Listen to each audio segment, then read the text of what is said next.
Hello, everybody, and welcome to Honey Badger Radio. My name is Brian, and this is the Nerdcast. I am here with my fellow nerds, I guess we can call them, or geeks.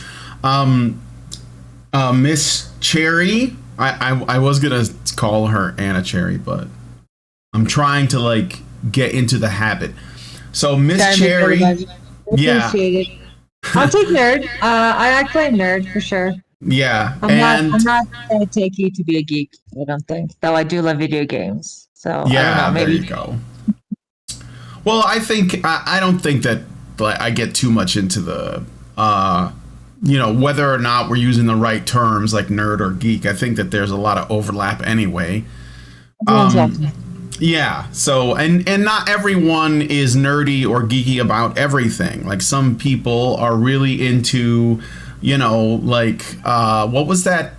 Is it ancient apocalypse and like archaeology and stuff? And some people are really into C.S. Lewis or something. So, but anyway. So yeah, we got Cherry and we got Mike J, who you guys might know from the news show as well. So what we're going to be talking about today, first of all, I guess just to, be aware, this might be like a slightly shorter than average show because we don't have like quite as many different topics, although we could end up like getting into a big conversation about one or more of them. But more than that, though, I think that it's about like the quality of the discussions. So just, and also because the holidays are like really close now, I'm just sort of like feeling it. I don't know if that like if you guys know what I mean, but like Christmas is coming and I'm really anxious about that, especially again because I don't have any family here and I need to call them, and I have like a lot of shit on my plate. So if you haven't done that yet, like call your folks or family members or friends and said hello and wish them, a happy holidays or Yule or Christmas or whatever you want to call it. Try to do that this week. Okay, so, and I hope that you guys have a great week as well.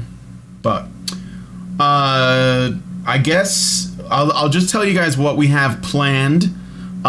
So first off, please come join us in the patron show. I have like something set up and a great article that I think you guys might find interesting. I don't know if there's any Harry Potter fans in the audience, but I'm not. Like, I saw the movies, each one maybe once. I may have even not saw some of them, and I thought it was fine, but I was a little too old to get into it, But, and that's all. Like, if all I can say is that I saw the movies, it's not like that doesn't make me a scholar. So, however, this article from Bustle seems kind of interesting, and it's entitled "The Danger of Ron and Hermione's Relationship," and what? I'm looking forward to this because Yeah. Hermione is a pile of trash. I've always hated. That's beside the point. I can find her relatable. I find her overbearing and annoying, and just like fucking hate her. That's beside the point, though. That's to each their own. Well, I don't know. I think that the article is trying to make the argument that J.K. Rowling putting these two together, because they ended up together, right? Was like that's the subversion of expectation. Yeah, she's supposed to end up with Harry is the idea, right, or something. Yeah, I think. Well, what it is it seems to me, and I haven't read the whole article because it's a little bit long. It seems to me that what this author is arguing is that Ronald Weasley was really abusive, and Yeah, and that Hermione didn't deserve it, and she's kind of like they don't. This author didn't want them to be together. Most likely because she like had her own ideas about who would end up with who. Like she wanted Hermione to end up with. So she's a weird shipper masquerading as a blog writer. Yeah, and exactly. That's fine, whatever. That's fine, I guess. We'll need to figure out if that's true in the sense of like, because I'm not a Harry Potter expert either. If you guys know, or if there's anyone in the audience, just one simple question: did the movies represent Ron's personality and Hermione's personality accurately? Because it's a lot of movies. It's so many movies. Yeah. So the movies represent them accurately, with input from J.K. Rowling, etc. Like with Game of Thrones, where even the ending being like horrible, it still had like our George R. R. Martin sign off on it. Mm-hmm. So is it like that? Are the movies accurate to the books? Because if the personalities are accurate and everything that happened is accurate, this person is absolutely no like pirate, the 1 foot to hobble on. Because Ron is the biggest pushover. That's like his endearing personality trait. I think he invented golden retriever energy concept. So like, why even? And Hermione, of course, is the most overbearing person I've ever like seen on TV. So unapologetically brazen in your face. So like, I'm sorry, what? Did they have their names reversed in this article? So my only question is, are the movies accurate to the books? Because I am not a book expert. I have not read a single Potter book. Yeah. Well, we'll see if people know. It looks like most people are saying that if anything, it's the reverse. But yeah, the claim is that Ron is abusive to Hermione, and her, eventually like falling for him or whatever could be a product of Stockholm syndrome or something. And so like that's kind of ultimately what it's about. I see. No, this is an insane older person who is taking like schoolyard teasing when like teenagers and like younger, because I mean, let's remember Harry Potter began when they were like Hogwarts is not a high school, right? These actors were babies. They were children, yeah. Right. So like, okay. So Ron put a frog in her underwear. Like, that's not abusive. That's show of interest in an 8-year-old. Like, what are you on, lady? Or sir? Did that happen? Did Ron actually do that? I mean, he may have. I don't remember. He did. No, but I'm saying, like, I can see his personality. Yeah. Him playing a prank or something, right? Yeah, the brothers, the twins, they're like, fabulous is what they are. No, I love them. They're like total pranksters. That's like their thing. So I could see Ron, it being like a Weasley family thing, because they're all mischievous and redheads. There's. I don't know. Yeah. So what else we got today? So, anyways, that's our patron-only show subject. So if you guys want to join us in the patron show, you have to become a badger yourself by going to feedthebadger.com. $5 a month will get you into the Discord, where you'll be able to participate in a lot of basically all of the extra content. And if you give it a higher level, you can even be a part of the discussion, for this article. So that's feedthebadger.com. $5 a month if you can. And our fundraiser is still going on. We've only got about 2 weeks left in it, I guess. So, whatever you guys can do for that would be great as well. That is feedthebadger.com/support, I believe. And you'll be able to donate so that we can keep doing this work. Okay, so let's get into today's stories. First, we have allegations of racism. And I think I would normally not care that much about this, but I find this particular scenario interesting because you don't see it very often. So have you guys seen, if you've ever seen Wednesday, this new series that's on Netflix that's kind of everywhere and everyone's talking about it? Have either of you I've seen enough of it through clips on YouTube. Yeah. I've seen the whole show. You've seen what, Anna? I've seen the whole show. Okay. I think she said she saw all of it. Oh, very cool. Well, I haven't seen it at all. So that's why I was asking. So there's on the show, I guess the plot is what? Cherry, can you tell us the plot in brief? Is it just like Wednesday goes to a school or something? It's Wednesday in high school. And she's fantastic. You see like her parents briefly. I have some with some what? Some the casting issues for her dad. Mom's Catherine Zeta-Jones, which is like sure whatever. So her parents are not how I would envision Morticia and Gomez. But for fans of the Addams Family, it's still quite a lovely show. It's really well done. And Jenna Ortega is fantastic as Wednesday. They really lean into the fact that the Addams Family, like if you look at their names, they're actually extremely Latin. And well, also some of the so they really lean into that in the show. So you can look at the cast without really knowing them. But it's actually really, really good. It's really well done. Tim Burton kicks ass. The actors kick ass. It's it's a little adult. What is it? What is that book genre? Young adult? Yeah, it's a little. Sure. Yeah, so she's like going to school, maybe trying to blend in, or not. But being extremely wet, extremely morbid, and extremely like deadpan. So it's a really cute show. Really well done because it's Tim Burton. Really well done.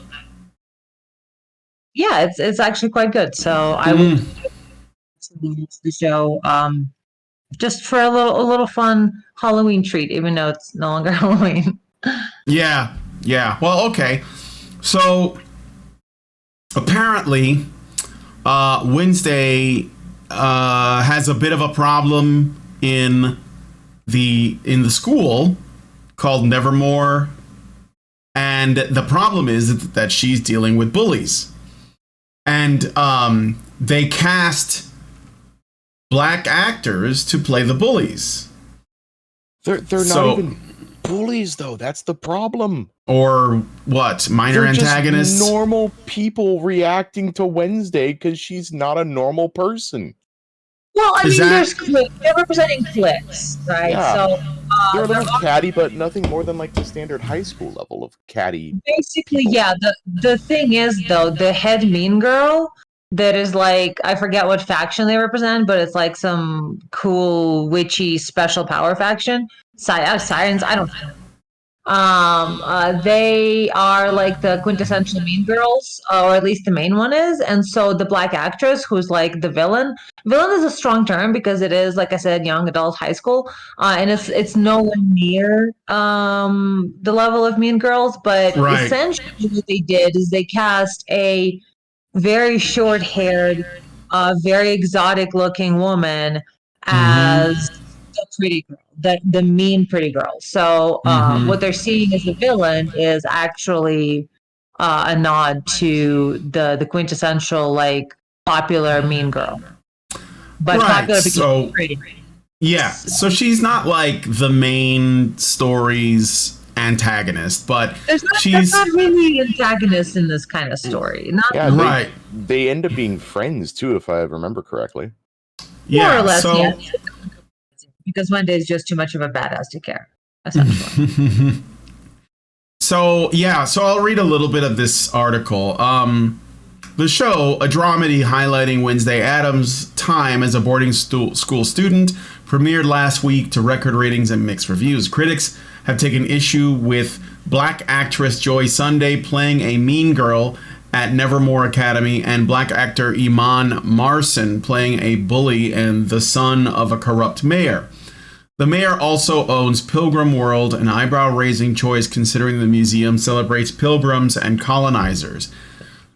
So like, did you see that leap of logic there? Evil Knievel just broke his neck on it. It was that hard to cross. Yeah, right. Yeah, Pilgrim World, which means pilgrims, but also colonizers. And that's what they're celebrating. But okay, so a rep for Burton who served as director and executive producer of the series dismissed the flack when contacted by the Post for comment on Wednesday. I'm not forwarding a comment request this silly to Tim, Mike Simpson of WME reported. Well, I think it is good. I mean, like, I think that people are getting sick of this stuff and they're just going to do whatever they'd like to, you know? And so, like, the show is already exists. It's already been made. You can just choose to watch it or not. And that's basically the extent of it.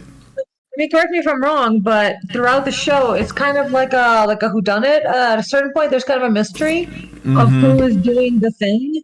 And at one point, the principal, played by Gwendolyn Christie, who is our giant Lady Bree from Game of Thrones, big old gigantic white woman. Oh yeah. And then there's also, at one point, is it this other doctor, psychology person who is played by another blonde lady. So for like half the show, the suspicion is on these two other people. And he's actually a villain, one of the adults. I don't want to spoil anything, but, you know, and so like we're looking at two kids that were not the nicest to Wednesday, who is the star of the show, sure. But there is like actually a bigger plot with like... with more mystery and weirdness and whatnot. Yeah. There's another white woman who has always been there, kind of like a fly on the wall, and it's actually Christina Ricci, the original Wednesday Addams, by the way. Yeah. So it's a cute little Easter egg there. So the actual villain ends up, it could be any number of white women, actually. Yeah. So like the thing that I think is interesting about this is that it sort of tells you that a lot of people, these people who say they care about diversity and representation, they get mad when you give them diversity and representation, but like the characters are even slightly villainous. Like they're not even, they're like more like foils, right? They're not even bad people per se. They're, like slightly villainous, and they get all bent out of shape over it because what they want is for the representation to be like just positive. So if I wrote a story and in my story idea, let's say there was a book, I think, called Island of the Feminists or something, and you have like a story where there's this island with all of these, evil women on it, and it's all women, or it could be a science fiction thing, like, Amazon women on the moon, for example. And so you have your protagonist, and he goes to the dark side of the moon, and there are Amazon women there, and they all want to kill him and eat him. And what these people would do is they would complain that the women are all evil and the man is heroic, or he's like trying to survive. So then like this is the stuff that they care about. It's not about like whether or not there are characters that are representative. It's about what those characters are representing at the time. And that it has to be something positive. If there's going to be any, villainy, even if it isn't really what you would call villainy, it could just be a little bit of ribbing or bullying or whatever. It can't come from people of color. It has to come from white people. So that was the main thing that I wanted to point out about what, I think is really going on here. This is the reason why, in case some of you guys are wondering, like, why would they be upset? I thought they wanted representation. Not like this. It should be positive. It should reflect something positive for whatever the group is that they're trying to represent. So, for example, Silence of the Lambs, these people hate that movie. Why? Because the trans person or the person who believes himself to be trans, Buffalo Bill, is a serial killer. So that means that he is not an example of representation to them. So, you know, that's kind of like... made a problem with Dahmer. Like, honestly, I feel like with this whole sensitivity about words, we've actually stopped like talking about concepts and nuanced words, because like I don't know if that is transsexual at all. There is such a concept called transvestite. So being transgender is not the same as cross-dressing and sucking. So like even they're reaching. It's honest. Yeah, but, I mean, the words don't mean anything anymore. Like they all kind of blend together now. Like, I kind of get why. There's a bit of punching down where it's like, leave cross-dressers alone. Like, you know, why do you need to dog whistle with having them be killers? That's literally never happened. You've had Dahmer and other people that like were gay and did horrible things, but not really ever cross-dressers. That's not a thing. So like, why make a movie about it? But at the same time, it's not about you. If the shoe don't fit, why are you like, leave it alone? Right. So like it's literally not about transgender people. It's like literally not about that.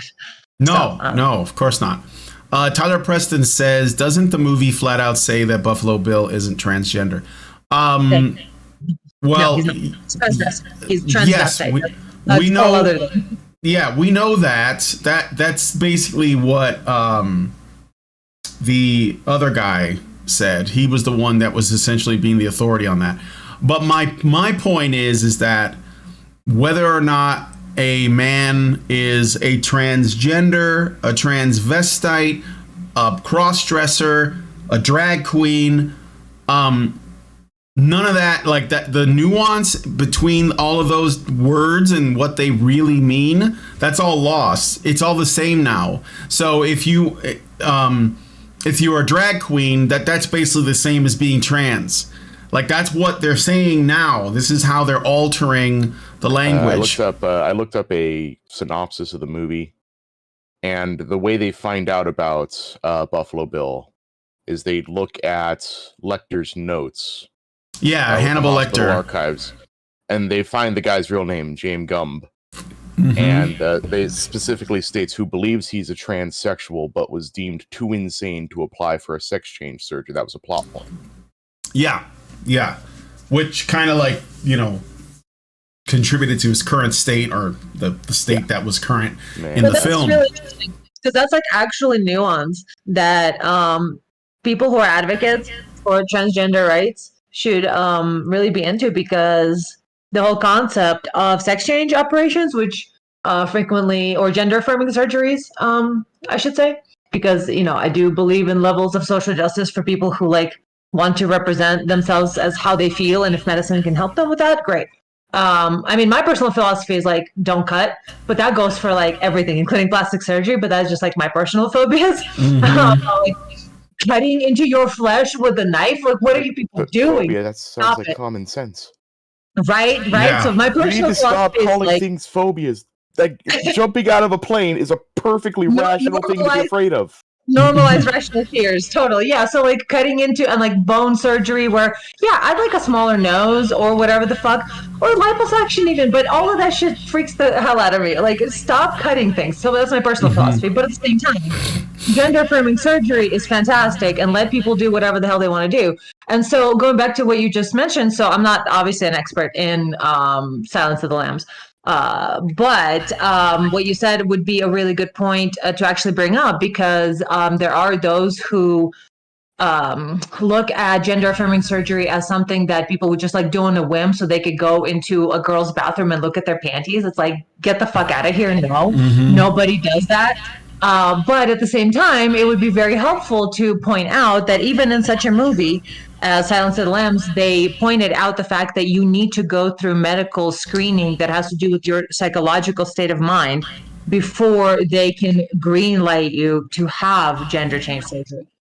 So that's like actually a really big, important thing that they should be championing that movie, in fact. That'd be like, even in this approach to being like, okay, this person's insane and transgender, just like with like the Dahmer issue right now. The show actually had LGBTQ tag or whatnot on Netflix. And then it was and they got has it to be removed. Right, Yeah. right. So I understand that's not the representation you're looking for. I sort of get that. Like we're all interested in some level of that. As women, as white men, as gay people, we want like less of negative stereotypes of us out there, sure. But at the same time, if that happens to be a plot point that specifically included this element that you guys are saying about him being too insane to have surgery, and to actually go through it, that would be something that would strengthen the cause of gender affirming surgery, not be like a plot point against it. So I find that very interesting how they pick and choose things based on ideology instead of like reason. This whole thing reminds me of I don't remember the exact name of it. I think it was dubbed the Guybrush Threepwood effect. But it's funny how we're seeing a complete inversion of that now. Mm-hmm. So the Guybrush Threepwood event, if you don't know, it's named after the main character from Secret of Monkey Island. Legendary game. One of the greatest point-and-click adventures of all time. The main character, Guybrush Threepwood, is kind of an embodiment of everything. Any character trait humanly possible, he sort of possesses it to a bit. He's a coward. He's a womanizer. He's not very dexterous. He's kind of a failure. He's a bit of a loser, but he can also be heroic. He can be so many of these things. And it's because he's a straight white male. Mm-hmm. The blank template of the universe, apparently. You can do anything to a straight white male. They can be the greatest hero to the greatest villain. But now we're seeing the inversion of that and going, okay, we're gonna give, someone who isn't straight or someone who isn't male, someone who isn't white, we're gonna try to give them some negative characteristics. And you see, whoa, no, hey, you can't do that. You can't portray them as anything less than perfect in a work of fiction. Mm-hmm. What you said about the white male reminded me of a fantastic show. I can't believe I haven't recommended it yet. Inside Job is the best animated, the best English or Western animated adult show I've seen in a long time. Yeah. So good.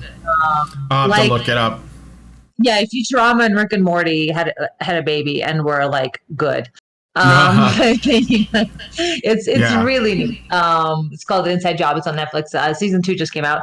So it kind of reminds me of that. The main, I guess the sidekick to the main character. It's a bit of an ensemble type show, but with some clear main characters, I guess. And there's a white guy on there, the one of the only white guy in the main cast, who is so generically white that the show kind of centers on conspiracy theories and like they're all real. Yeah, some of them are real, some are not. It's a really fun show. And the white guy is essentially a template for like a frat bro, like a white guy who could be like, and he's a sweetheart. The show subverts all the expectations. It's so fucking good. He has genuine golden retriever energy. He's like really helpful, really friendly, fucking salt of the earth, but also like cripplingly insecure, has this like deep desire to please people. So I mean, he's definitely a flawed character. They all are. But it's fascinating because he's like a frat boy archetype, but he's actually a sweetheart. And he is so wild because he's generic and he could pass but also he gets this white privilege of like, but not really, but like white privilege of being like, well, you could be a politician and everyone will just vote for you because you have that like blonde male white guy face, So it really works in this interesting way to highlight sort of privilege, but also sameness of like attractive white men in America who are of like the WASP sort of class, but also pointing times their lives are incredibly unhappy that they're not loved by their family, and in this case, this guy's a sweetheart, not like some douche bro. So I really think the show subverted my expectations, but also speaking to that a white man is essentially a template for a variety of things, and can here they literally go with that literally, like they have technology that identified him as like James Van Der Beek. So yeah. Mike J, were you finished making your point? I mean, I guess more or less just that's you can do that because no one's going to line up to try to defend white men, so it's not a problem in that case. But again, the Yeah, it's second like- you try to project the slightest flaw onto a fictional woman or fictional person of color minority of race or Yeah. something like that, or it just becomes complex. it becomes too much for some people to bear, and then suddenly it's a problem. Yeah. It's like, well, no, this is just characterization. Yeah. Not everyone in your camp that you identify with, or not everyone in your camp that you share some characteristic with is going to be the nicest person, or the most moral person, or the most unflawed person. Yeah. Flaws are what make us. Flaws are what define us. It's part of the condition. It's part of being human. Mm-hmm. And that's like, characters with flaws are the ones that are going to be more likable and relatable. Like, I was going to mention one of the things that I always have, that I frequently brought up, that is right in line with what you said when you were talking about that Guybrush thing, was in the movie, and you can find this in lots of other movies too, but I'm going to use this one because it's a pretty good recent example. In the movie The Black Panther, the first Black Panther, okay, all of the characters are presented as like essentially the best. Not just, the Black Panther himself, but like all of the people in his family, all of the women, like they're all super smart and they're enlightened and they're wise, and Right, they have. Wakanda is a super civilization where like literally everybody is like peak humanity. Yeah, but it's not just the Wakandans. It's like Killmonger. It's like everyone except the CIA agent that was played by Bilbo Baggins. I can't remember the actor's name, but you guys know who I'm talking about, right? The guy who he worked for the CIA. Right, yeah. British guy. Yeah, the British guy. And he was supposed to essentially work with the Wakandans, right? Now, from the moment he did join with them, he was in over his head, obviously. He doesn't know anything about Wakanda. He's like a fish out of water. And all of that's fine, because and it was humorous too. It made him endearing and funny. It's a stand-in for introducing white colonizing culture to Black Africa. Yeah. But like everybody made fun of him. They called him colonizer. They disrespected him. They whatever, right? Everybody, especially the Wakandans. And then you get to the end of the movie. And at the end of the movie, there's this battle, and the guy, the CIA agent character, he is in a situation where he's the only person that can defend this building or whatever it was what he was inside of. It was like the lab, and no one else was around, and there was an enemy ship coming towards where he was, and he had to hold them off long enough, right, so that they could essentially, it was like a vital part of the battle. Like if he had stopped him, then the bad guys, which are like the traitors within Wakanda, would lose. Okay, and so he basically sat there and did everything he could to try and fight these enemies off, and it almost resulted in his death, because he doesn't have superpowers. He's just a regular guy that happens to work with the CIA. And look, I don't want to get into how I feel about them making the CIA heroic, but this guy was heroic, right, in that moment, and he helped them win, and he did it with taking the most risk is what he did. And so that was the thing that stood out for me, because everybody was like, oh yeah, all these other, and this is the same thing that Mike J is saying, all the other Wakandans were flawless, or at least if they did have flaws, they didn't emerge right? So they were just like doing what needed to be done or whatever it was during like these battles, and it didn't serve them. It just made them look like, you know, really generic. And then you got this normal guy who, by the way, he didn't have to do any of this. He could have just been like, you know what, I don't like the way you guys have been talking to me, fuck y'all, I'm leaving.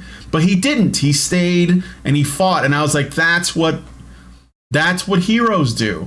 And so it made him stand out to me. I don't think a lot of people notice that, as like the most heroic guy in the movie, and he's like the straight white guy, and you know, that's how I know it wasn't an accident. I think that that it was an accident, because I don't think that Ryan Coogler would have agreed that that guy was as great as he was. But it's obvious, you know, because he had taken that risk and he didn't have to. So it's just something to think about. This is a product of the same thing that Mike J is talking about. Like, you know, if your mind is caught up in the whole identity politics thing, then you are going to make choices like that. And you know, I'm here for it, I guess, but I'm not really a fan. Can I just say something about Wednesday? I didn't watch this because, well, I don't think that with the Addams Family, I don't think that they are necessarily supernatural in their, like, you know, in the, maybe I'm just being nitpicky here, but I don't think that that's the case. And I also think, I don't know that it works to take one of the characters, and of course it was going to be Wednesday, because, you know, Christina Ricci broke the bank on that, and everybody's just been trying to capture her ever since. But there's something about the way that the Addams Family is being portrayed that in this show, and perhaps in other iterations. I know that there have been like animated movies, and there have been other attempts at live action. You know, I think Tim Curry was in one of them, and I like Tim Curry, of course, but I feel like they are missing the point. And like the thing that, so like my favorite version of the Addams Family is the 90s one with, you know, Raul Julia and Christina Ricci and others. And like the reason why I thought that those movies were so good, and I think they're the best Addams Family movies, period, because they captured the essence of the original series, like the original black and white TV show and the comic strips that came before, to my knowledge. So maybe I'm wrong. Can you guys correct me if I am? Other than Thing and maybe some of the behavior of Uncle Fester or Lurch, if you wonder if he's alive or not, how much of the Addams Family is actually like based in the supernatural? Because I thought that the show was basically about a family that were eccentric, unusual, you know, and that was the joke. I see what you mean. Yeah, I see what you mean, where they're like super gothy, and that's what makes them weird. Yeah, but they never, you know, hurt anyone. They never kill anyone. But there's a lot that's suggested. You know what I'm saying? Like it's all. Yeah, and it's found on it and kind of caricaturized for the era. So I basically feel like I do know what you're saying, but I mean, I was never really like a fan one way or another, though I did like some of the older Addams movies. Mm-hmm. So I did not expect to like this. That's just it. Yeah.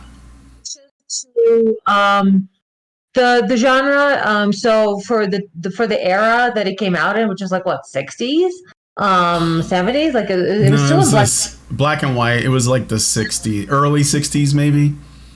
So caricaturizing goths to be like do all the innuendos of murder and knives and all that. That's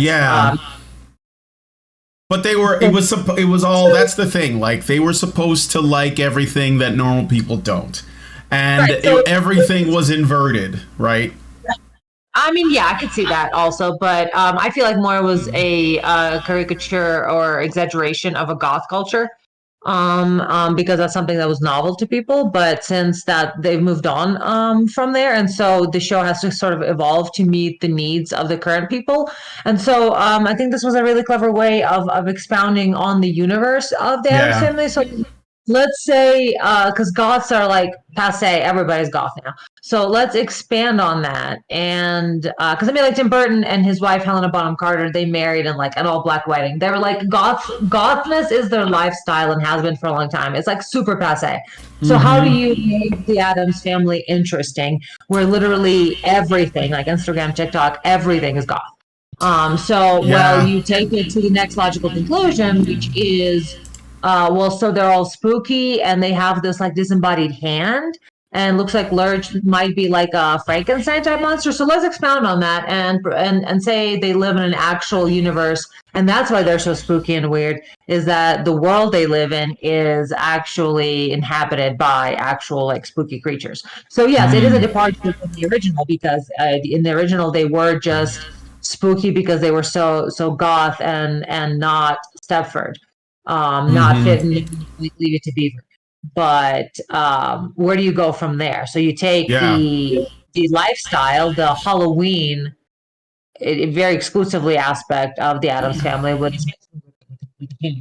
this features very strongly in the show. So that's pretty much the one. Like you see the family a little bit, but for the most part, it's the hand and Wednesday. It's cute, and it is different, but it is a natural, I think, evolution. It is for a younger audience, so I can see it like missing some of our us like millennials or older, but Well, I don't, like I was said before, I haven't seen it. I don't hate it. I just it's about it's a style of storytelling that I think that is very different from the way it originally was. Before, every scene, everything that happened was to set up a joke, and like, a dark joke, but a joke nonetheless. And that was what I loved about the Addams Family. Especially, my favorite character on there is Morticia.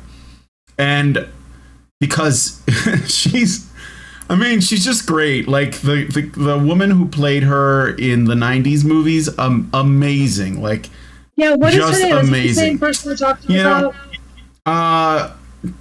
The woman who played Morticia in the 90s films. There's one Morticia that is iconic, and Zeta Jones Lily. It's not Lily. Angelica Houston. Angelica Houston. Yes. Flawless. No, incredible. She was She's amazing. The best, and she cracked me up because again, she had this way of delivering lines that suggested like something really dark and twisted, but she was so casual that it was hilarious. Like, she was just hilarious, and that's kind of the key. I mean, everyone was funny on that, but Angelica Houston's Morticia, she was the best in that movie, in both of them. When she says I'm gonna have my baby, but she says it really calm, and she's like, right now, like, I mean, that's just funny to me. Because no woman does that. And so, like, that's the thing. Like, but is that like evidence of something supernatural? No, it's literally just the opposite of what you expect. And that's basically the whole show and the films from the 90s, is that it's everyone doing the exact opposite of what you expect. The kids are trying to kill each other, and they call it playing. It's all of that. So anyway, we're gonna. You know what I realized? Just real briefly. Oh yeah, sure. I realized something, and it just made me sad. Mm. The Addams Family, when it gets right down to it, at the end of the day, they're a really wholesome family. They are, and mostly. Best relationship ever. Morticia and Gomez. Oh yeah, they fucking love each other, and it's great. Fucking love them. Mm-hmm. And it's like through this vehicle, that's one of the only ways you could portray a happy nuclear family anymore. Mm-hmm. And it's like that's the craziest thing. Like, in the 80s or 90s, are like, whoa, look how weird they are. Oh my god, they're like threatening to kill each other, and they're all dark and goth and mysterious and weird, and that's the weird part about them. And then we get to 2020, it's like, whoa, look how weird they are. There's a father and a mother, and they're still together, and they have a good relationship with their children and themselves. That's so crazy, man. Mm-hmm. Yeah. So anyway, have you watched Wednesday, and what do you think about it? If you have, you don't. I know that people are not gonna necessarily agree with me in terms of how do you maintain the spirit of what the Addams Family is while also expanding on episodes and stuff. So anyway, let us know what you guys think about this in the comments after the show has ended, and I'm gonna move on to the next story. So this one is a little bit obscure, maybe, I don't know. I'm an older guy, so this might not resonate with a lot of people. So it might be short, okay? But does anyone in the audience remember a movie called Remo Williams, The Adventure Begins? And it starred Fred Ward, and it was basically it was a cult hit, okay? Well, I didn't know this, but Remo Williams is based on a series of books called The Destroyer. And I didn't know that about this character. Remo Williams, the cop framed and sentenced to death before becoming a trained assassin, is now heading to the small screen, according to Deadline.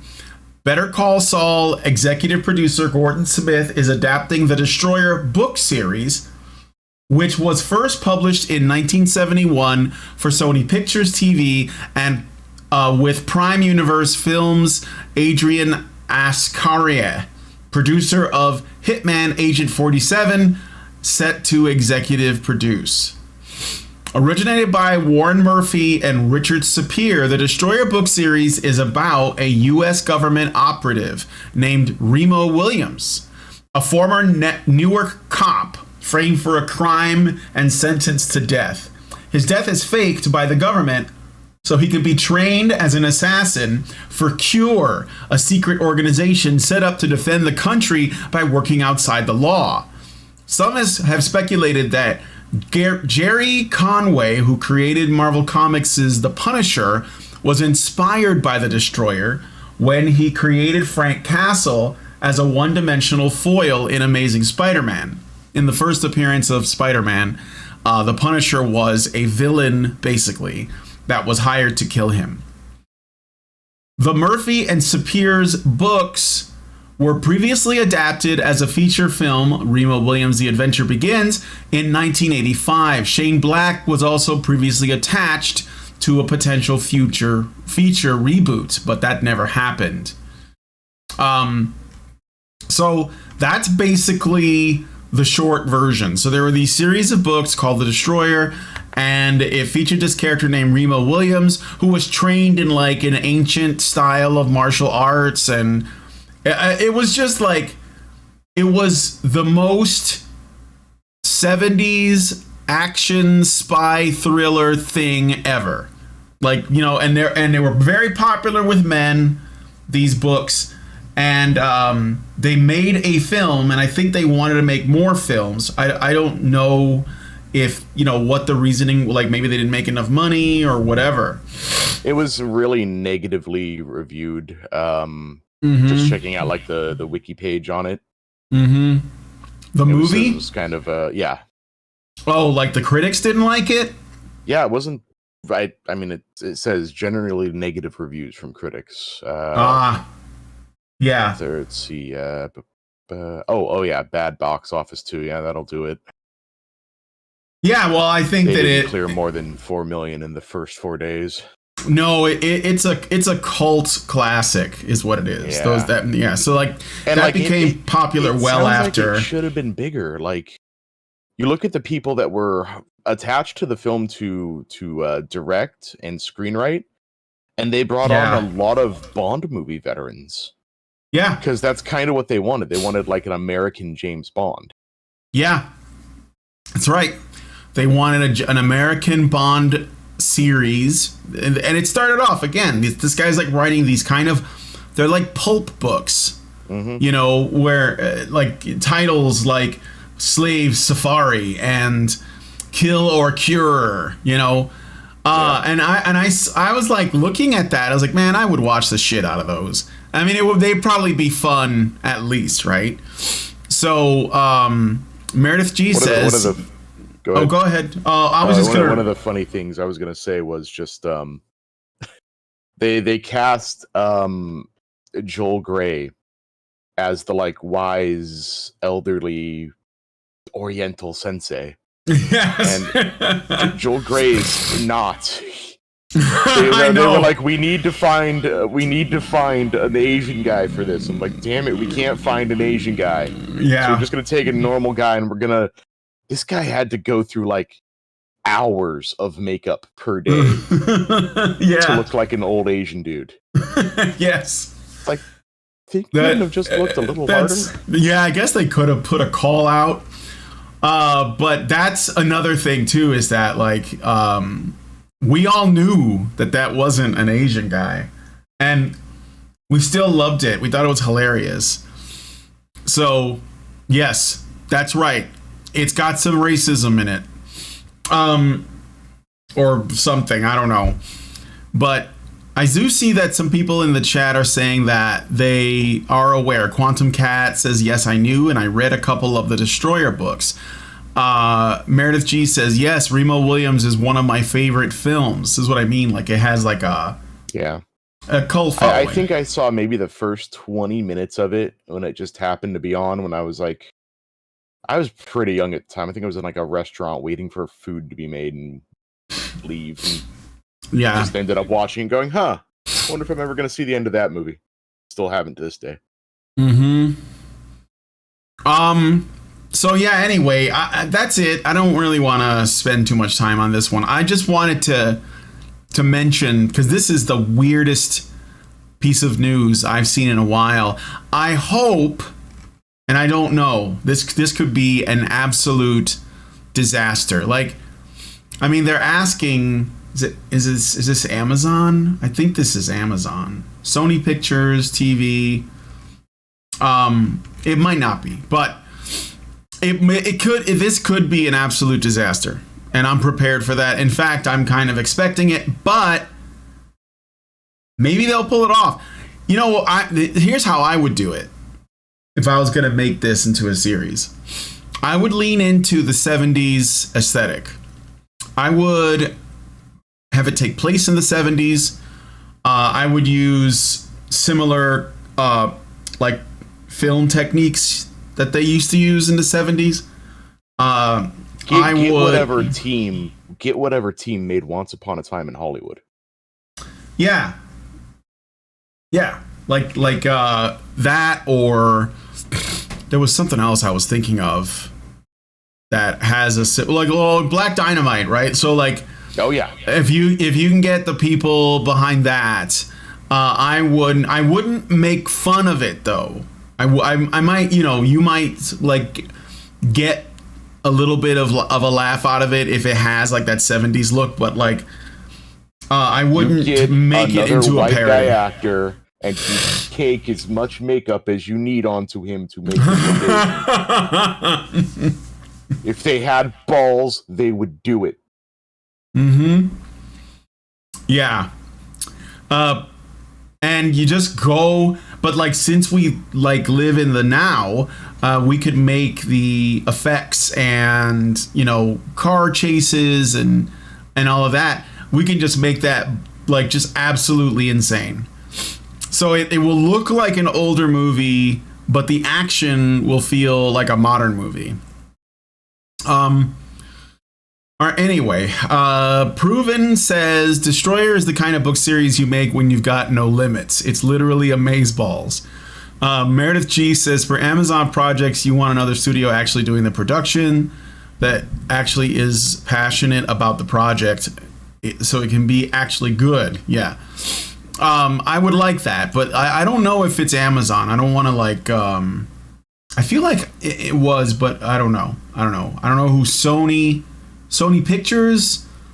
I don't know who if they're like under that umbrella of like Amazon or if it's something else. So, but anyway, look up the books, just check them out, or look up the movie from 1985, Remo Williams, The Adventure Begins.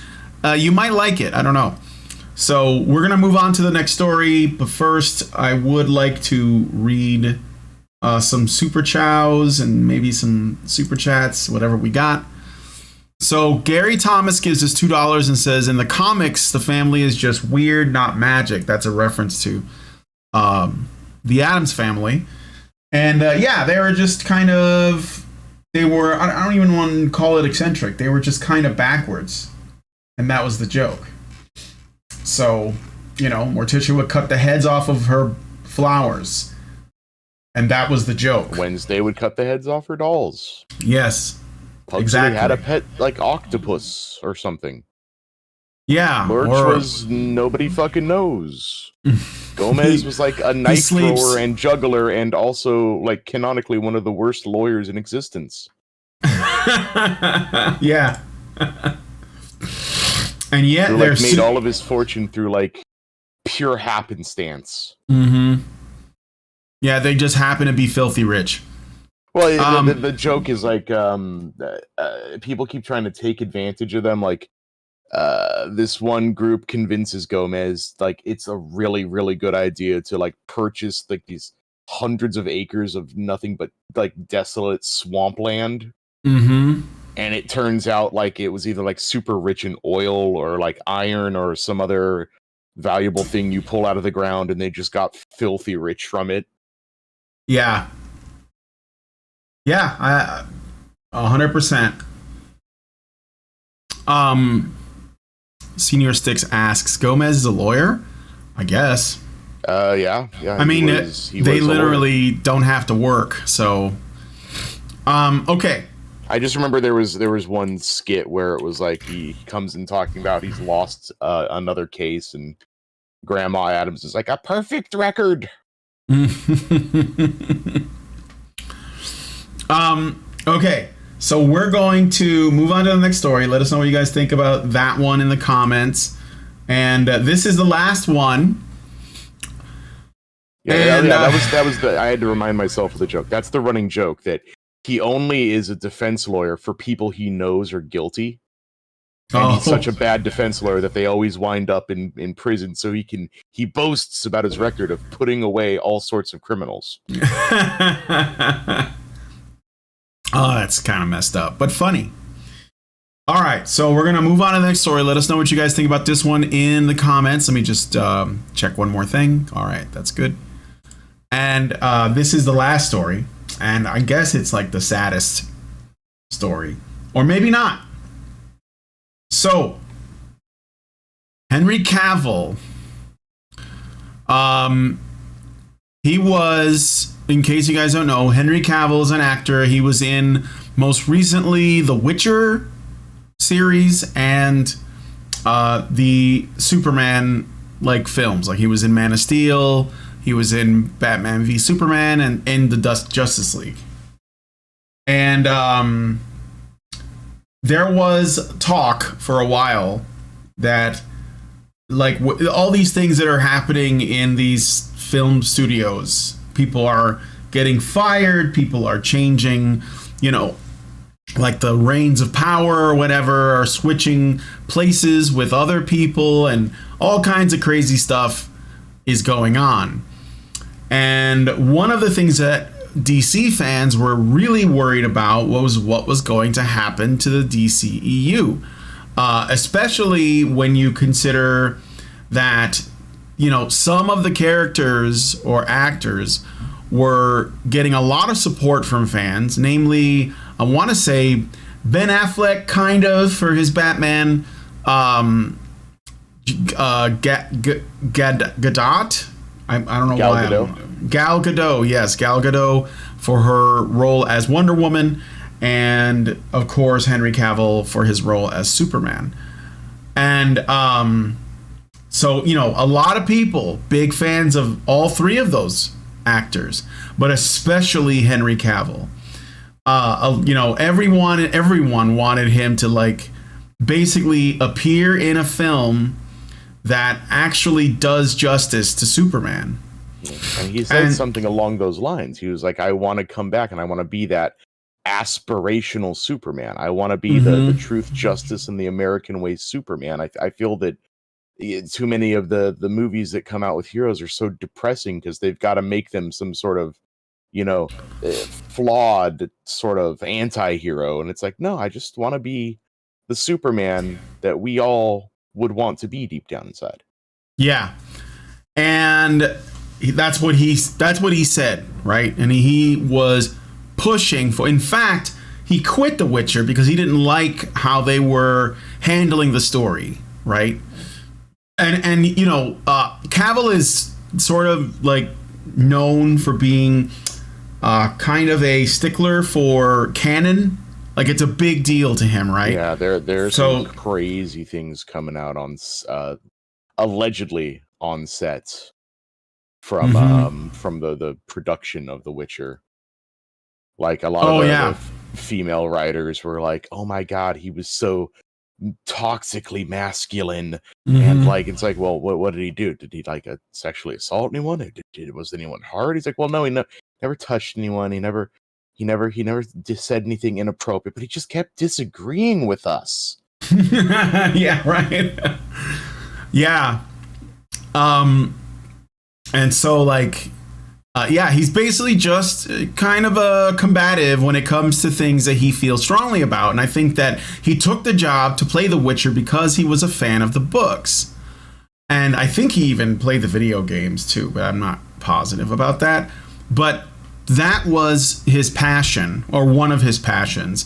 And Superman, I guess, was another one, even though I've heard mixed things about his commitment to playing the Kal-El character and doing it justice. But from what I can tell, he seems pretty legit on, you know, like how it should be done and what should be done, etc. And the people who make these things, they didn't like that he was so vocal about that kind of thing. And so so here's the bad news. So he was basically like, it was starting to look like he was going to be playing Superman. And that's because, like, it just goes to show, by the way, that, like, people in Hollywood, there's like no, like, control. Like, motherfuckers are just doing whatever they want. But, like, at the end of Black Adam, there was a reveal of Superman, and it was Henry Cavill. And he says to Black Adam that, you know, we need to talk, right? So it's totally an Easter egg that's supposed to be leading into something else. Everyone lost their shit. They thought Superman is back, right? We're gonna get our Henry Cavill Superman, and this is what a lot of people were expecting. And because of, like, the recent changing of you know, the power over, I guess you could say, the DCEU, or the DCEU property was handed over to James Gunn. They're trying to radically salvage whatever they can. And then because they did that, and it was around the same time, then a lot of people had made the mistake of presuming that James Gunn is the mind behind that decision. But the truth is, he didn't make that decision at all. So that would suggest that my guess would be someone involved with the project or Henry Cavill himself kind of like pushed his way into this Easter egg, or to make this Easter egg, because even though he had gone to pitch himself as Superman and he had us convinced that he was going to be playing him again, basically James Gunn just like canned everything. Just canned everything. I don't even know if, and that includes, you know, Cavill's hopes to play Superman. That's all gone. He just threw it all out in the trash. So I just wanted to give my thoughts on that really quick, and then we'll move on to the next step of this. It's a shame because I like Henry Cavill, and I think that he could have, you know, gave us the Superman that we deserve. But I think that everything that the DCEU and Warner Brothers has done is such a tremendous mess. Like when you consider, you know, that like there's still this Ezra Miller thing that hasn't been dealt with, and all. Oh, did you hear? Yeah. Are we gonna talk about that one next, or we could? I don't have like an article here, but maybe I'll you just can. I'll just say it now. So essentially, like they said they're going to be going ahead with the Ezra Miller Flash movie. Yeah. Ezra Miller's doing like the apology tour finally. They finally got their shit together enough to like do the apology, like I'm gonna go work on my mental health, whatever, and the studio finally got what they wanted, so they can announce that they're going ahead because they sunk, you know, all that money into it.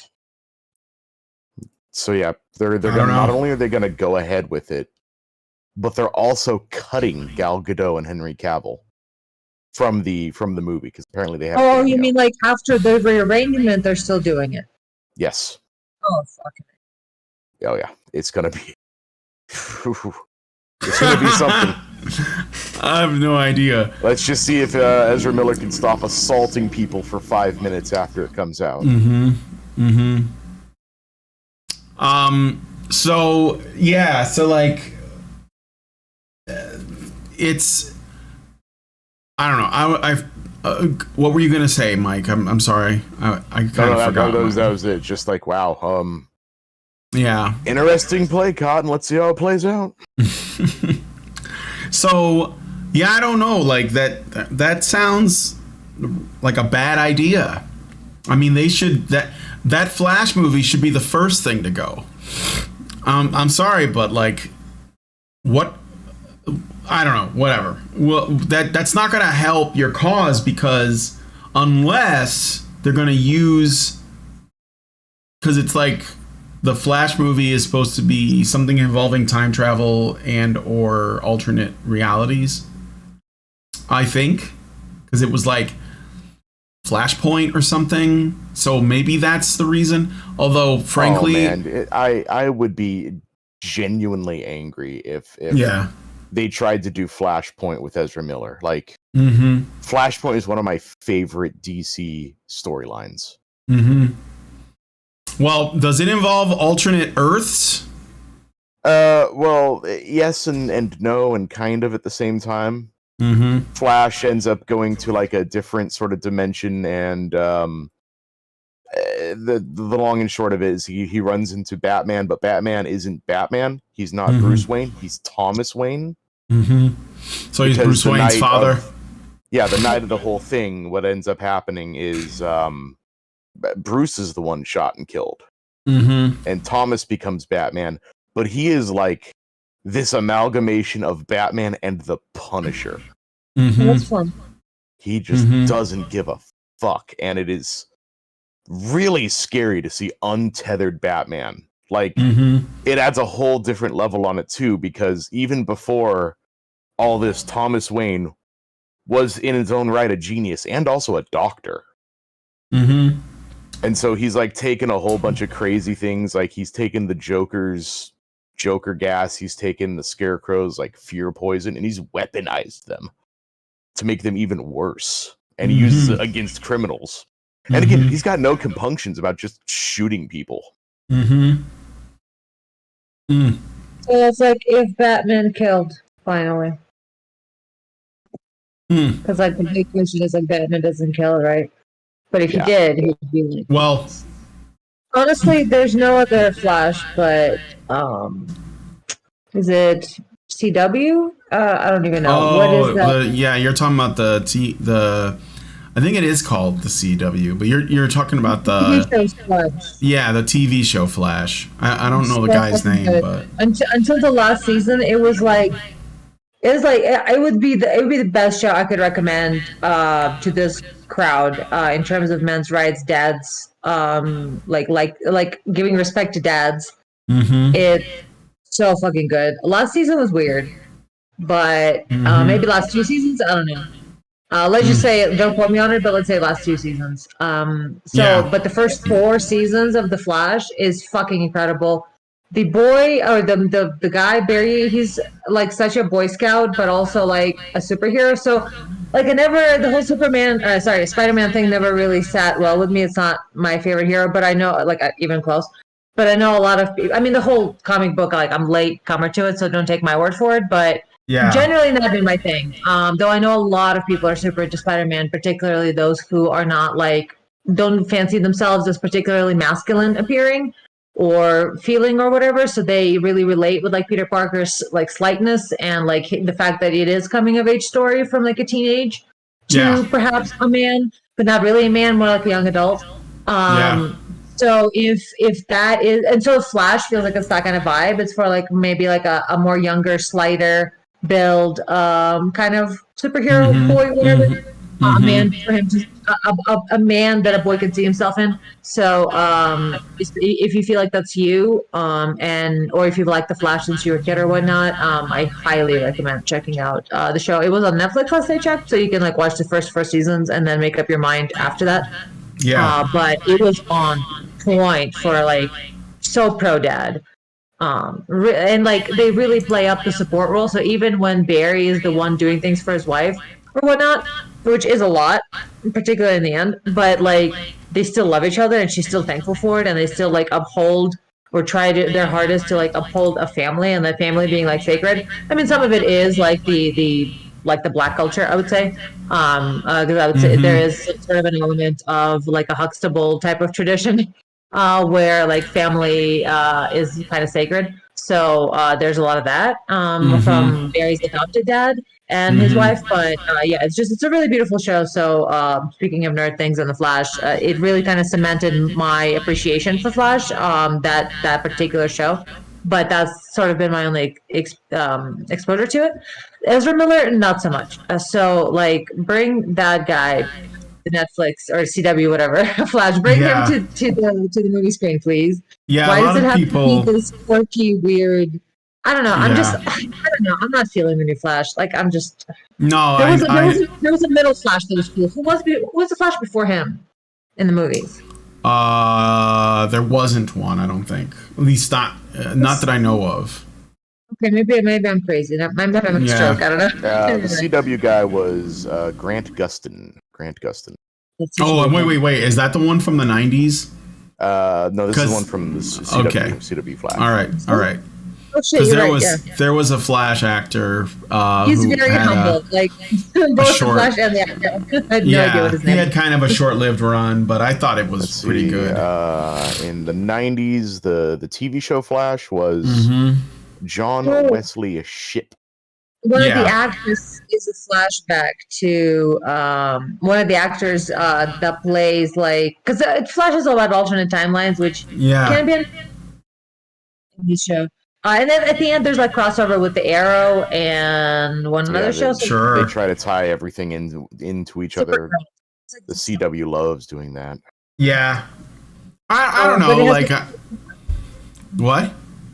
I'm sorry, I was just wanting to finish my thought that it has one of the old actors from like I think a super old Flash show, like one of the first Flash shows. and he plays an act like he is a character in this show.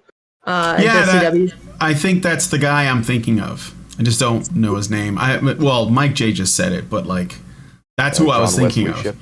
Yeah, they did this, a friend of mine who watched the show religiously, he told me about an episode, he was on there. Yeah. And played like Barry Allen of Another Earth. Yep. And he had the suit and everything. Because back then when they would do like the muscle suit, you know, so like yes, he was wearing a muscle suit. But like I found a picture of him back in his heyday. Mm-hmm.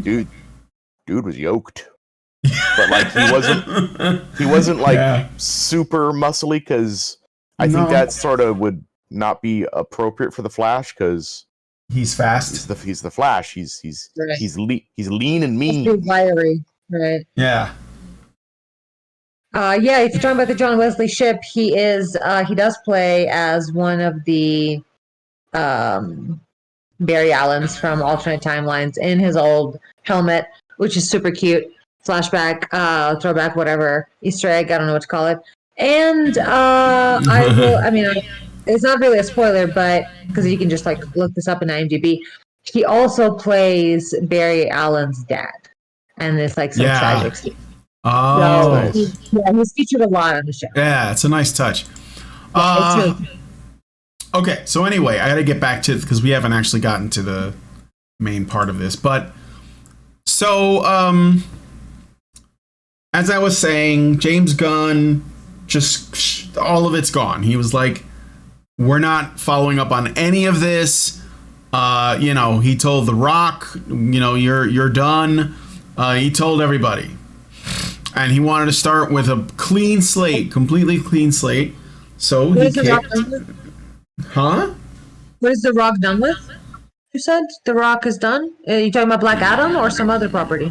Yeah, I'm talking about Black Adam. Like, there's not going to be any more Black Adam movies. Not that they're like, basically the DC universe as it currently exists in Warner Brothers is a complete mess, right?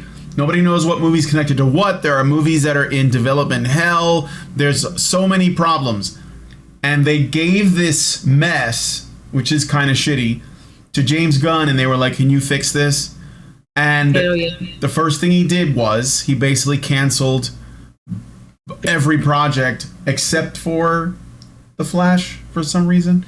But like all of the other ones, right? And I think there was like one other thing that he might still be on. I don't know.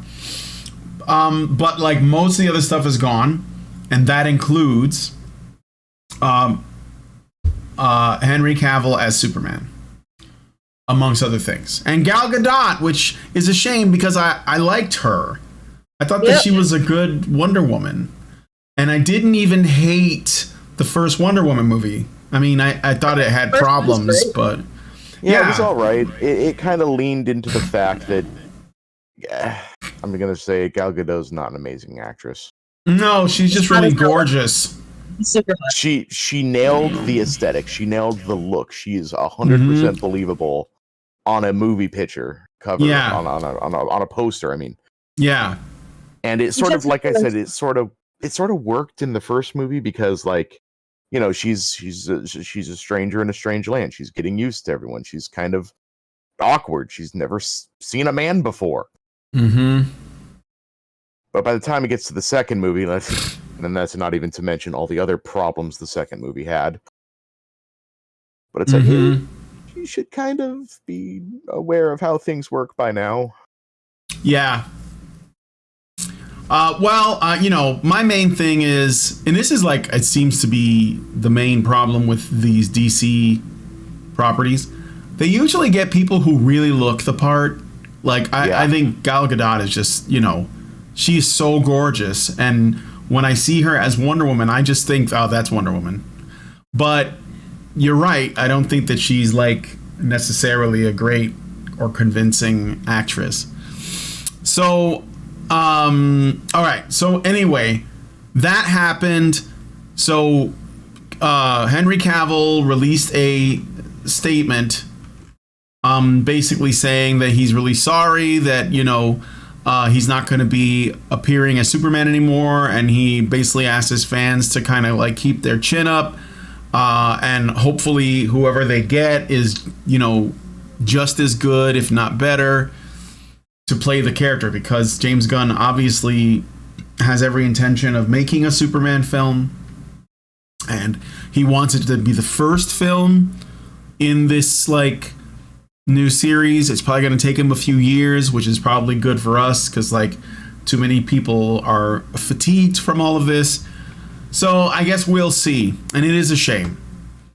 But then apparently Henry Cavill is supposed to star in an EP Warhammer 40,000 film and TV franchise as Amazon Studios acquires the rights to Games Workshop's brand.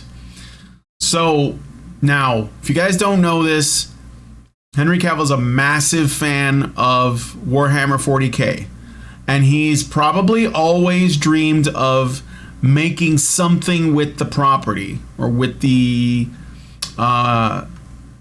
brand. And he's no longer on The Witcher. He's no longer Superman. So he's going to be doing this. And apparently, it's Amazon Studios has made it official, confirming that it has secured global rights to the Warhammer 40,000 game from Games Workshop for Henry Cavill to star in and executive produce the franchise across all Amazon Studios productions. The agreement encompasses rights to the universe across TV series, film, and likely games and animation. Since launching nearly 40 years ago, the Warhammer brand has expanded through the miniature Games Workshop's miniatures, source books, tabletop games, animations, novels, and a wealth of licensed material and video games. So, do you guys know much about Warhammer 40,000? All I will say, okay, I'll read this bit and then I'll just add a little. Warhammer 40,000 is set in the far future where humanity stands at the edge of what might be its brightest future or its darkest age. The threats to humankind's empire are many. Traitors driven by the fires of ambition, alien empires sworn to reclaim the stars, and the corruption of reality by malevolent gods. Warhammer 40K has captured the imagination of fans of all ages, from all walks of life and all over the world, said Jennifer Sulky, head of Amazon and MGM Studios. We are excited to work with Henry, Vertigo Entertainment, and Games Workshop across our Amazon Entertainment businesses on this brilliant immersive franchise for our global customers to experience for years to come. Cavill said, I have loved Warhammer since I was a boy, making this moment truly special for me.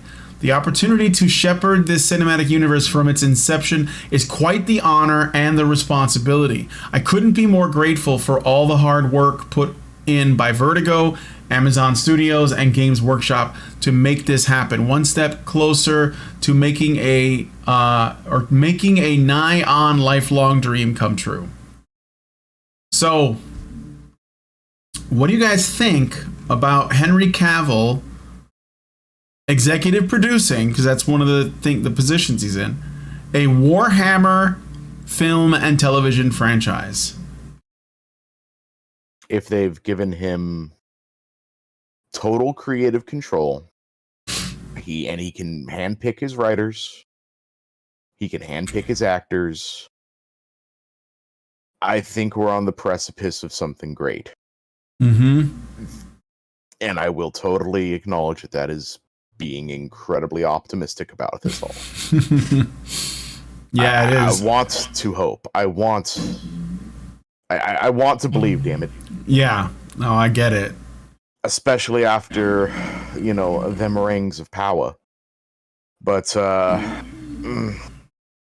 Well, you see, that's the thing. The Amazon has this taint to it. Oh, absolutely.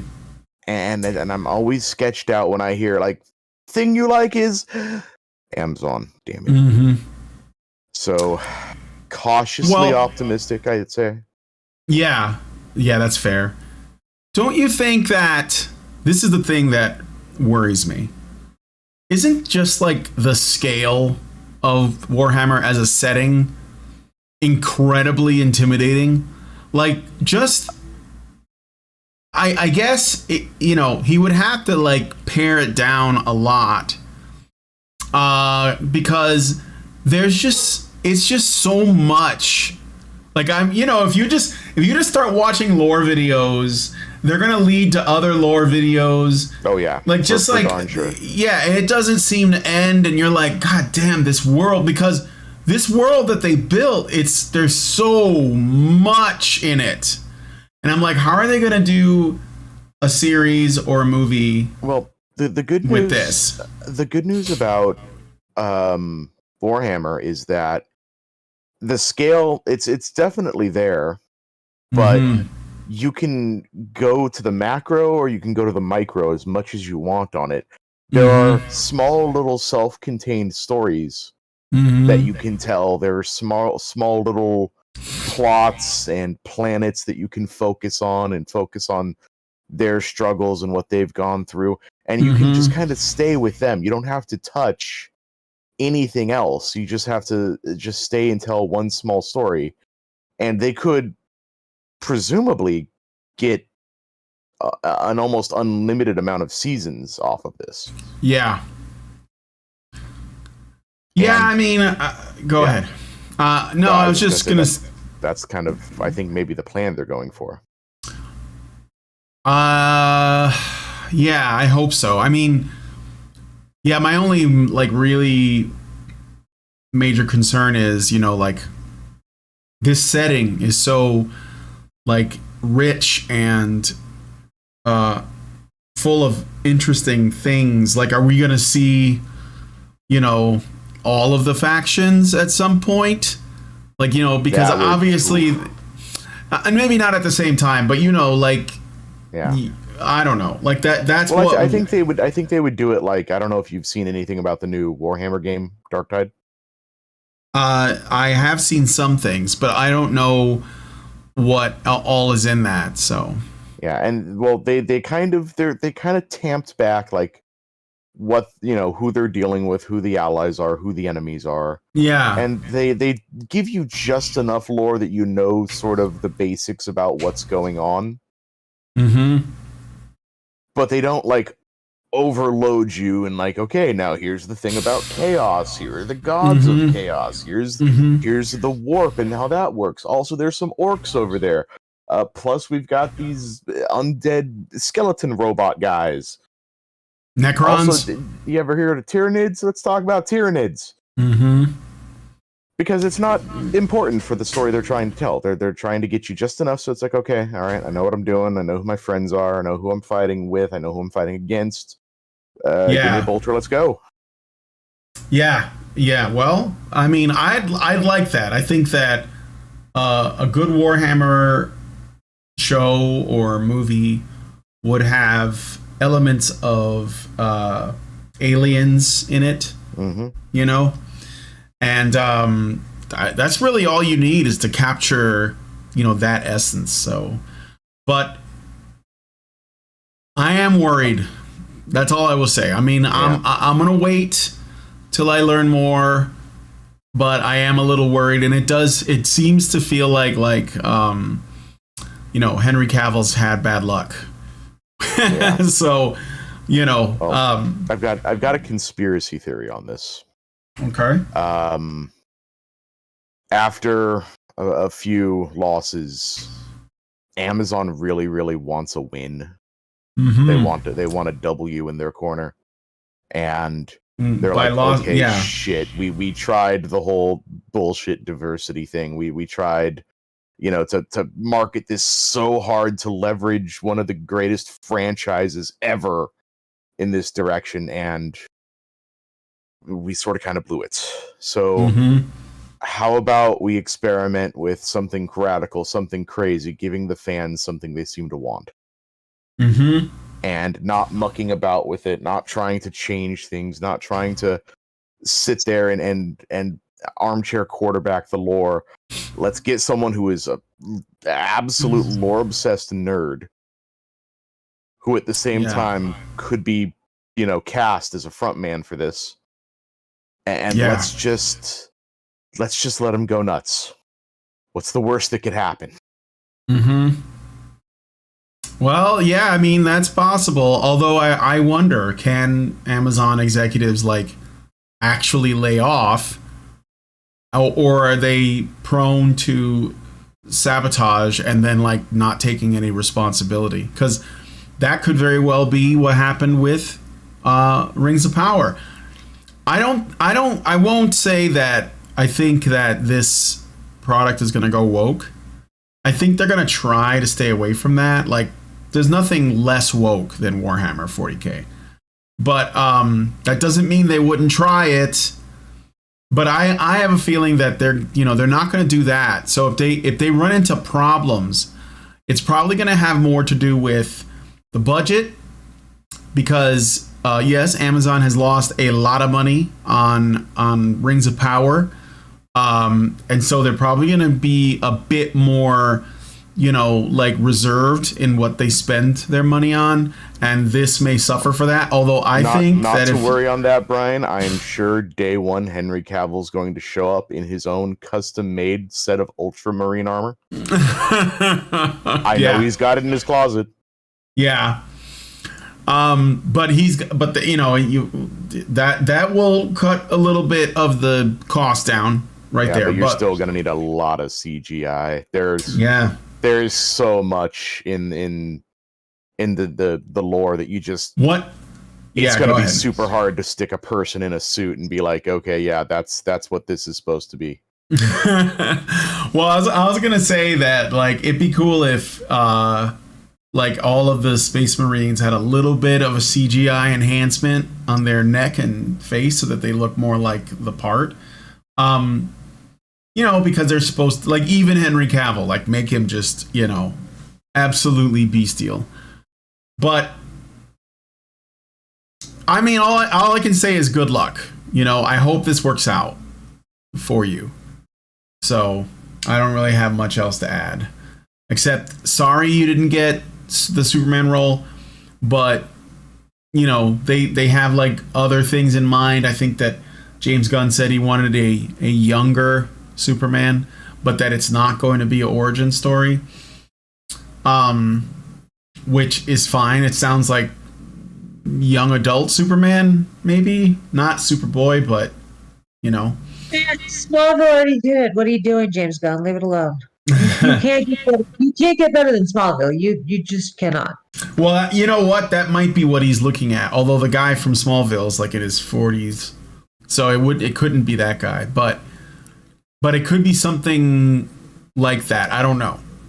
So, anyway, with that said, I think we're going to go into the patron show now, and we're going to look at this article from Bustle, The Danger of Ron and Hermione's Relationship. So if you guys want to join us there and help me get through the cringe, because I'm not really prepared for this, please become a Badger. Go to feedthebadger.com. $5 a month will get you access to the Discord, and you'll be able to participate in all of the after show or sort of offline content, the unlisted content.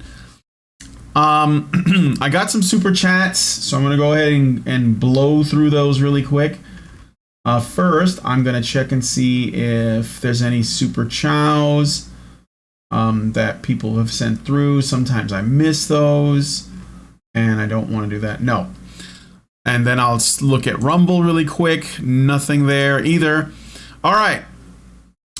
Zeranx gives us $10 and says, the thing about Spider-Man, which is kind of random because I didn't bring up Spider-Man, but the thing about Spider-Man is he's a working class hero. You don't get to see it when his genius is demonstrated, but you do in how he takes to trying to balance Peter Parker and Spider-Man. Yeah, well, that's true. Thank you for that, Xeranx. And then Egregious Charles gives us $5 and says, I love the first Wonder Woman. I saw it twice in the theater. Yeah, I mean, the only thing I didn't care for in Wonder Woman was the ending. But I thought everything else was fine. I really liked that she made love a big part of her, like, what she stands for. She would, like, overtly say that, you know, that she has love for humanity. And I was like, that sounds really appropriate for Wonder Woman. Also mannequin. She's really into the manses. Well, one man's. Well, she was definitely into a man, but I like that. I don't know. It was like she was portraying herself as kind of like a matron, you know. So I dug that because, you know, I don't know. It just seems appropriate. That love was one of the things that Wonder Woman felt strongly about what she was fighting for. So even though the movie itself had flaws. All right, but anyway.